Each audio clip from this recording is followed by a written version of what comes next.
কোনো ষড়যন্ত্র, কোনো অন্যায় কিছু করে আমাদের বিএনপিকে দমিয়ে রাখা যাবে না। আমরা আমাদের দলের ভারপ্রাপ্ত চেয়ারম্যান গতকালকে বক্তৃতায় বলেছে, আমরা কোনো প্রতিহিংসার রাজনীতি বিশ্বাস করি না। দুঃখজনক হলেও সত্য, আমি আমার বক্তৃতায় সকালেও বলেছি, সমস্ত পুলিশ অপরাধী নয়, দোষী নয়। গুটি কয়েক অতি উৎসাহী পুলিশের কারণে, আইন শৃঙ্খলা বাহিনীর কারণে আজকে গোটা পুলিশ সম্প্রদায় আজকে এরকম একটা পরিস্থিতির মধ্যে। স্বৈরাচার মুক্ত বাংলাদেশে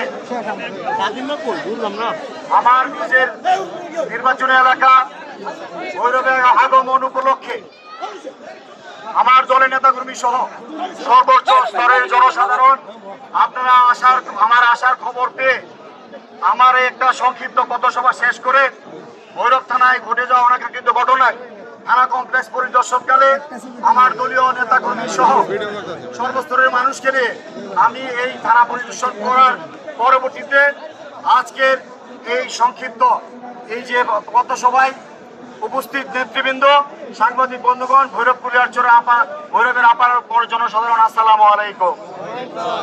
ধ্বংসযোগ্য বা থানার অবস্থা দেখে মন খারাপ লেগেছে। দুঃখজনক হলেও সত্য, আমি আমার বক্তৃতায় সকালেও বলেছি, সমস্ত পুলিশ অপরাধী নয়, দোষী নয়।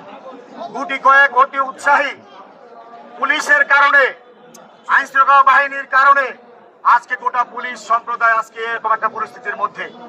আমরা এটা কামনা করি না, আমরা এটা পছন্দ করি না।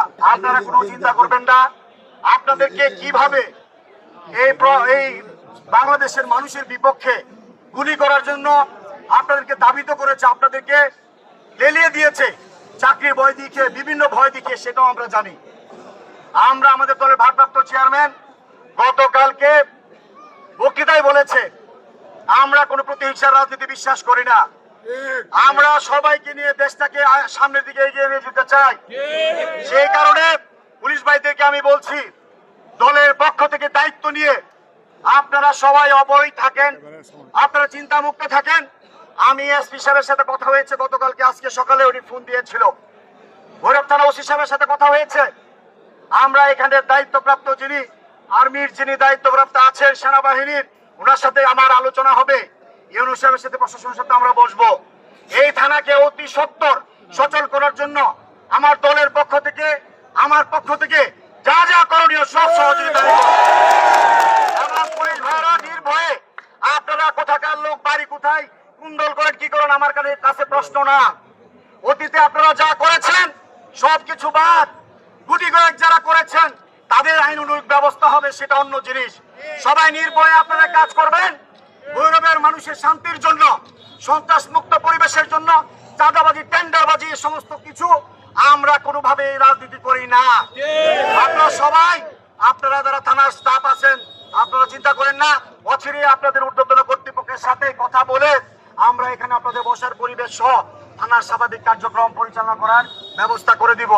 আজকে যেভাবে বিএনপির ভাবমূর্তিকে নষ্ট করার জন্য কুচুকরি মহল, ঘাপটি মোড়ে থাকা সরকারি দলের এজেন্টরা এবং বিভিন্ন ভাবে ছাত্রলীগ, যুবলীগের অনেকেই যারা লেজুর ভিত্তিক পোস্ট পজিশন ছাড়া অনেক আছেন, কিছু লুটেরা, ছিনতাইকারী, বিভিন্ন হিরোইনচির এই টাইপের যারা সংঘবদ্ধ হয়ে কারো না কারো ইন্দোরে আজকে বিএনপির এই সম্মান, এই যে জনপ্রিয়তা, এটাকে ধূলিসাৎ করতে চায়।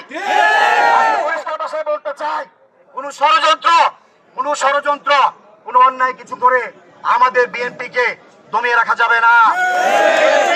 জনগণের দল, জনগণের রাজনীতি করে। গত কয়েকদিনের ঘটে যাওয়া অনাকাঙ্ক্ষিত ঘটনার জন্য আমরা অত্যন্ত দুঃখিত। আমার দলের নাম ব্যবহার করা হয়েছে, এখানে অনেক ধরনের লোকজন কাজ করেছে দলের বদনাম করার জন্য। তারপরে আমি বলতে চাই, যদি অতি উৎসাহী কোনো আমার দলের নেতা কর্মী এ ধরনের কর্মকাণ্ডে জড়িত হয়ে থাকেনও, আল্লাহর হস্তে আমি বলে দিতে চাই, আপনারা সাবধান হয়ে যান।